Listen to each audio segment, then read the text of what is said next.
اور مزے کی بات یہ ہے کہ وہ کیا لے کے آئے، وہ کہہ رہے جی خان صاحب آپ کے ساتھ یعنی کہ شہباز شریف کے ساتھ مشاورت کرنا چاہتے ہیں کہ جی ہمیں ڈائیلاگ میں انگیج کر لیں اور ہمارے ساتھ بیٹھ کے معاملات کو طے کر لیں۔ معاملات کے ایجنڈے دو تھے۔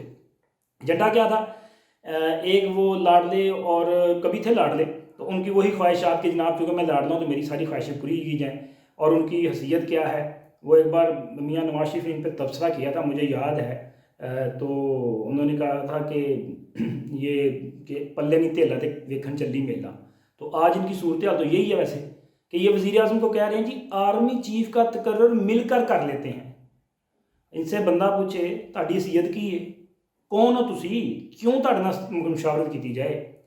آپ کے پاس کون سا آئینی عہدہ ہے؟ یہ تو وزیر اعظم کا ثوابدیدی اختیار ہے۔ اور دوسرا انہوں نے ڈیمانڈ یہ رکھا تھا کہ جی مل تاریخ طے کر لیتے ہیں الیکشن کی۔ اب دیکھیں سڑکوں پہ یہ نعرے لگا رہے ہیں، دھمکیاں دے رہے ہیں، اوئے توئے او فلانیاں میں نہیں چھڈاں گا، ہم آ رہے ہیں، فلاں کر دیں گے، یہ کر دیں گے، وہ کر دیں گے، اور دن کی روشنی میں یہ بڑکیں لوگوں کو وہ کیا کہتے ہیں ان بیچاروں کو، وہ خون گرمانے کے لیے، پرجوش کرنے کے لیے، بہکانے کے لیے، اور جناب رات کی روشنی میں منت سماجت ترلے ملتے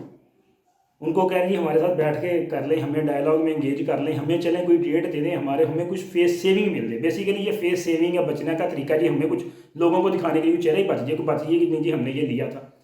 تو وزیر اعظم نے آج کی اس بات چیت میں جو ڈائیلاگ تھا بٹوین دا وزیر اعظم اینڈ یوٹیوبرز، تو اس میں انہوں نے بڑے کھل کے بات کی، انہوں نے کہا جی آرمی چیف کا تقرر جو ہے یہ تو ایک آئینی معاملہ ہے اور وزیر اعظم کا ثوابدیدی اختیار ہے، اس میں تو کسی قسم کی مشاورت ہے ہی نہیں اور نہ ہی ہوگی۔ یہ نہیں کہ سیدھے لفظ کیے نا کہ انہوں نے وزیر اعظم کو شٹ اپ کہا، وزیر اعظم نے عمران خان کو وہ دوست کے لیے جو پیغام آیا تھا اسی دوست کے ذریعے شٹ اپ کال بھیج دی کہ اپنا منہ بند رکھ۔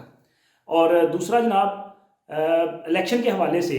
ان کا یہ کہنا تھا کہ الیکشن جو ہیں وہ حکومت جو ہے وہ الیکشن سے کبھی نہیں بھاگی، ٹھیک ہے، ہم تو جو معاشی خراب صورتحال تھی جس کے ذمہ دار انہوں نے وہ بتایا ساری معاملہ کہ کیسے کیسے کیا، خان نے کیا کچھ کیا، وہ پہلے جو دھرنا دیا یہ وہ، تو انہوں نے کہا جی ہم اس کو بھی ٹھیک کر رہے ہیں لیکن الیکشن بھی ہم نے کروانے ہیں اور جو ٹائم ہوگا وہ کریں گے۔ اگر الیکشن کے حوالے سے وہ بات کرنا چاہیں تو اس کے لیے بات کی جا سکتی ہے، لیکن ایسے نہیں ہوگا کہ آپ جتھے کی صورت میں آئیں، آپ یلغار کرنے آئیں، آپ ملک میں افراتفری پیدا کرنے کی آئیں، آپ خون خرابے کی نیت سے آئیں تو آپ کے ساتھ بھی بات کرے گا نہیں، پھر قانون اپنا راستہ لے گا۔ اور ایک بات انہوں نے بہت واضح طور پہ کہی، چونکہ یہ خدشہ موجود ہے، اور انہوں نے کہا کہ یہ جو اسلام آباد کرتے ہوئے جا رہے ہیں نا، یہ کہیں پنڈی کی طرف رخ نہ کر لیں۔ آپ سمجھ رہے ہیں میری بات کو، پنڈی سے مراد کیا ہے؟ تو ان سے یہ سوال بھی کیا گیا تھا تو انہوں نے کہا کہ یہ جو عمران خان ہے اس سے کچھ بھی بعید نہیں ہے، یہ کچھ بھی کر سکتا ہے یہ بندہ، ٹھیک ہے، چونکہ یہ اپنی ذات سے آگے کچھ بھی نہیں سوچتا نہ دیکھتا، اس کے لیے ملک، قوم، یہ عوام یہ کچھ غرض نہیں ہے، یہ صرف اپنی ذات کو دیکھتا ہے، اپنی انا کی تسکین کے لیے سب کچھ کرتا ہے، تو کچھ بھی ہے۔ لیکن انہوں نے کہا کہ میں ان کو خبردار کر رہا ہوں کہ آپ آئین اور قانون کے مطابق اپنا احتجاج ریکارڈ کروائیں، آپ کو حق ہے، لیکن اگر آپ نے قانون کو ہاتھ میں لینے کی کوشش کی یا پھر آپ نے ریڈ زون میں داخل ہونے یا پھر پنڈی کی طرف جانے کی آپ نے غلطی کی تو پھر سخت کارروائی ہوگی، قانون حرکت میں آئے گا، سخت کارروائی ہوگی۔ اور میں پھر اب بتا رہا ہوں کہ وہ پہلے ہی بتا دیا گیا ہے، یہ پنڈی جو کر رہے ہیں نا، ان کو پتہ ہے کہ پنڈی والوں نے پہلے ہی بتا دیا ہے کہ آرٹیکل 245 کیا ہے اور پھر کیا کچھ ہوگا، تو ان کو پتہ ہے، اور ان کی وہ جو اصل ایجنڈا ہے وہ تو سامنے آ چکا، فیصل واڈا نے بتا دیا، اور وہ امین گنڈا پور صاحب، بلکہ گنڈا پور صاحب اب تو کہا جانا چاہیے کہ ان کی وہ جو آڈیو آئی ہے سامنے، اب اس کے بعد کیا ڈھکا چھپا رہ گیا ہے کہ کیا ان کا پلان ہے، یہ سارا ان کے تمام پلانز جو ہیں وہ بری طرح سے ناکام بھی ہو رہے ہیں، بے نقاب بھی ہو رہے ہیں، یہاں بھی ہو رہے ہیں، کھل کر سامنے آ رہے ہیں کہ اصل ایجنڈا کیا ہے، اور کس طرح پاکستان کی سڑکوں پہ ایک منصوبے کے تحت پاکستان کی فوج کو بدنام کرنے کی کوششیں کی جا رہی ہیں، فوج کے خلاف عوام کو بھڑکانے کی ناکام کوششیں کی جا رہی ہیں۔ اب اس سے شاید ان کو یہاں پہ کچھ نہیں ملے گا، پاکستان کی قوم جو ہے وہ اپنی فوج کے ساتھ والہانہ محبت رکھتی ہے، اور یہ تو ممکن ہی نہیں کہ آپ فوج اور عوام کو آمنے سامنے کھڑا کر دیں، لیکن آپ کم از کم انڈیا کا فائدہ کرنے میں ضرور کامیاب ہوئے ہیں۔ خان صاحب کو اس پر تو نا وہ تمغہ ملنا چاہیے کہ انہوں نے یہ کام کر دیا کہ انہوں نے انڈیا کا وہ کام کر دیا جو وہ کئی سالوں سے وہ خواب دیکھ رہا تھا کہ جی کب وقت آئے گا کہ پاکستان کی قوم جو ہے وہ فوج کے خلاف کبھی نعرے لگائے گی یا ان کے خلاف کھڑی ہو جائے گی، کیونکہ انڈیا تو جب بھی کوئی جرت کرتا ہے نا، وہ ذرا سی بھی حرکت کرتا ہے تو فوج سے پہلے عوام جو ہے وہ ان کے سامنے کھڑے ہو جاتے ہیں کہ ہم ہیں، آئیں ذرا آپ کو بتائیں،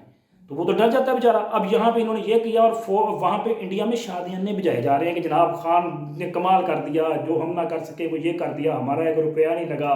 ہم نے کوئی کام نہیں کیا، کچھ پیسہ لگائے بغیر، دیکھیں جی خان نے یہ کمال کر دیا، اور آج فوج کے خلاف یہ کچھ ہو رہا ہے۔ تو میرا خیال ہے شرم آنی چاہیے ہمیں پاکستانی کہلاتے ہوئے، اگر یہ کام جو کر رہے ہیں کہ جی آپ کہیں جی میں پاکستان کا خیر خواہ بھی ہوں، اور اب یہ ہمارے جو دشمن ہیں، جو ہمارے ازلی دشمن ہیں، جنہوں نے پہلے دن سے پاکستان کو قبول ہی نہیں کیا، اور جو آج تک سوتے جاگتے اٹھتے بیٹھتے وہ صرف ایک ہی بات سوچتے ہیں کہ پاکستان کو تباہ کیسے کرنا، لیکن ان کے منہ میں خاک، ان کی جو سوچیں ہیں ان پہ لعنت، اور وہ کبھی بھی اپنے ناپاک ارادوں میں کامیاب نہیں ہوں گے۔ انشاءاللہ میرا یہ ایمان ہے کہ پاکستان جو ہے وہ تا قیامت قائم رہنے کے لیے بنا ہے، اور یہ اس میں جو ہمارے بزرگوں کی شہادتیں ہیں، دعائیں ہیں، وہ ہمیشہ کے لیے یہ ملک قائم رہے گا۔ اور اگر کسی نے تباہ و برباد ہونا ہے اس خطے میں، تو شاید وہ اگر ہونا ہے تو انڈیا ہی ہوگا۔ پاکستان انشاءاللہ قائم و دائم رہے گا، اور پاکستان کی بربادی کے خواب دیکھنے والے بھی جو ہیں وہ کبھی کامیاب نہیں ہوں گے۔ اچھا، دوسرا جناب شکوہ جو انہوں نے کیا ہے فوج کے حوالے سے، وہ میں شکوہ کچھ اس طرح سے کہوں گا کہ ایک ان سے سوال ہوا تھا کہ خان صاحب اس وقت جو کچھ کر رہے ہیں، اور وہ ہم اداروں کے خلاف جو ہے وہ عوام کو بھڑکانے کی کوشش کر رہے ہیں، تو انہوں نے اس پہ کہا کہ اب دیکھیں خان کو لانے والے جو ہیں، تو خان کو لانے والے کون ہے؟ اشارہ تو وہی تھا۔ تو انہوں نے کہا جی خان کو لانے والے جو ہیں، جنہوں نے ان کو پالا پوسا بڑا کیا، ان کو یہاں تک کہ وہ دھکا لگاتے رہے، لیکن یہ اتنا نکما نالائق نکھٹو تھا کہ یہ دھکا سٹارٹ بھی جو ہے وہ مطلب دھکا لگانے سے بھی یہ سٹارٹ نہیں ہوا، اور اس نے کچھ نہیں کیا۔ اور وہ تو چاہتے تھے کہ شاید چلیں جی یہ آ جائے، شاید بھی بڑا کام ہو جائے، کہ کوئی ایسا انقلابی کام ہو جائے کہ پاکستان جو ہے وہ بہت ترقی کر جائے، آگے چلا جائے۔ تو جس نے تو پاکستان کا بیڑا گرک کر دیا۔ تو پھر اس لیے جب اس نکھٹو نالائق سے انہوں نے جانچ لائی، تو اب یہ اس طرح کی حرکتیں کر رہے ہیں، تو انہوں نے کہا جی وہ یہ تو محسن کش ہے، اور ہمیشہ صرف یہاں نہیں، آپ اس کی ہسٹری اٹھا کے دیکھ لیں کہ جس بندے نے اس کے ساتھ وفا کرنے کی کوشش کی ہے، اس کے ساتھ اس نے کوئی احسان کیا ہے، تو اس نے اسی کے ساتھ احسان فراموشی کی ہے، اس کو نقصان پہنچانے کی کوشش کی ہے، اور یہی اس کی فطرت ہے کہ یہ پلٹ کر اسی کو وار کرتا ہے جو اس کے لیے اپنی جان بھی قربان کرنے کی کوشش کرتا ہے۔ تو یہ ان کی حقیقت ہے۔ دوسرا انہوں نے بتایا کہ بالکل آخر میں آپ کو بتاتا چلوں کہ وہ اب چین کے دورے پہ جا رہے ہیں۔ میں نے پہلے بھی اپنی ایک ویڈیو میں کہا تھا کہ یہ جو سازش کی جا رہی ہے نا خان کی، جو خان لے کے جا رہا ہے دھرنا ورنا، یہ اس سے پہلے بھی اس نے 2013-14 میں یہی کیا تھا کہ چین کا صدر جو ہے انہوں نے پاکستان آنا تھا،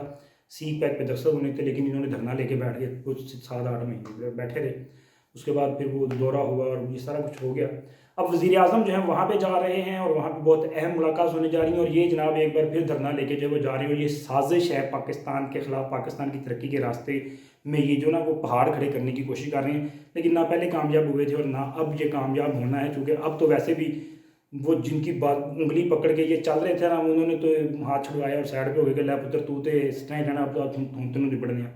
اور دوسرا جناب عوام نے جو ان کے ساتھ حشر کیا ہے نا، پچھلے 3 دن سے ذل و خوار ہو رہے ہیں یہ لاہور کی سڑکوں پہ، اور جو کچھ ان کے ساتھ یہاں پہ ہوا ہے نا، وہ کہنے وہ اب تو ان کے اپنے لوگ جو ہیں نا، ان کے پاس صرف ایک بات رہ گئی، آپ پوچھیں نا کہ بھئی یار وہ بندے کدھر ہیں جو آپ نے لے کے آنے تھے، تو وہ آگے سے نا وہ گندی زبان استعمال کرنا صرف کیوں کر دیں، اور ان کے پاس کچھ نہیں ہے، بس یہی اور یہی تربیت کی ہے عمران خان نے۔ لیکن اس کا فائدہ اور نقصان جو ہے وہ انہی کو ہو رہا ہے اور انہی کو ہی ہوتا رہے گا۔ اللہ حافظ۔